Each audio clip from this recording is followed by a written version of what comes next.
Tahanang pinakamasaya, burado na sa Facebook. Mga host, tuluyan ng sisibakin sa ere. Kaagad na nadiskubre ng ilang netizens na pagkatapos ng live streaming ng tahanang pinakamasaya sa Facebook account ng Tape Inc. Ngayong March 2, 2024, Sabado, ay nawala na ito.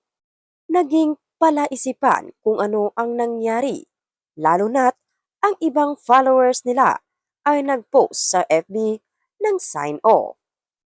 Kaagad namang tinawagan ang ilang taga-Tape Inc. pero hindi sila sumasagot.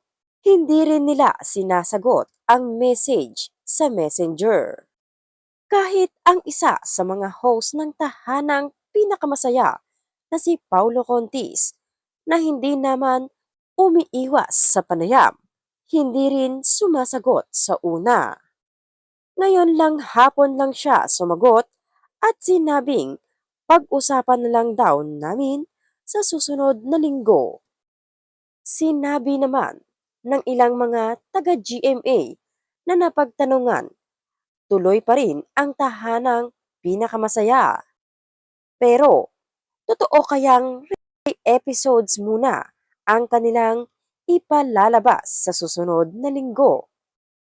Sabi naman ng legal counsel ng tape na si Attorney Maji Abraham Garduque, maglalabas ng joint statement ang GMA7 at tape sa Lunes, March 4. Tungkol kaya sa pagkasibak ng tahanang pinakamasaya ang ilalabas na statement? Di ko pa po alam. Wait na lang po natin sa Monday statement, kuya. Sabi naman ni Attorney Garduque, marami nang naririnig na kwento tungkol sa desisyon ng GMA7 sa tahanang pinakamasaya. Pero sinasabi naman ay hanggang sa December ng taong ito pa naman ang kanilang kontrata sa Kapuso Network. Abangan na lang natin sa Lunes kung ano ang ibabahagi nilang pahayag kaugnay sa magiging kapalaran ng naturang noontime show. Sa pagkakaalam, nung nakaraang linggo ang meeting ng mga halos-hos sa GMA7. Doon daw pinag-usapan kung magkakaroon ba ng renewal. May kinalaman kaya ito sa napabalitang 800 million pesos na utang di umano ng Tape Inc. sa GMA7? Sa tahanang pinakamasaya ngayong Sabado, nag-iyakan sina Yorme Isko Moreno at Buboy Villar bago nagpaalam. Totoo kaya ang naulinigan? Sinabi raw ng isang staff ng tahanang pinakamasaya na last day na raw nila kanina. Mistulang tahanang pinakamalungkot. Kanina ang nakita ng mga tao sa umiiyak na host at maging ang staff. Bakit may karatulang sign off na ipinakita kanina? Totoo nga bang dahil hindi na mabayaran ang utang kahit sa airtime pa lang sa GMA7?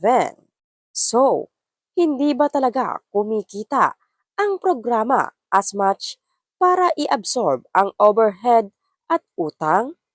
Di ba't at a certain point, sinasabing marami namang commercials itong programa at okay naman ang ratings. Anyare?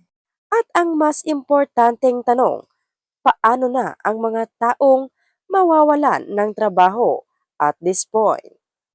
Stop the bleeding or utang, kaya tigil muna at reply ba muna until mapagdesisyonan ng GMA7 kung magkano ang negotiated rate na utang na babayaran. At totoo bang nakaamba na ang pagpalit ng It's Showtime sa tahanang pinakamasaya eventually? My heart goes sa mga mawawalan ng trabaho. Sana makahanap sila ng kapalit kung sakali.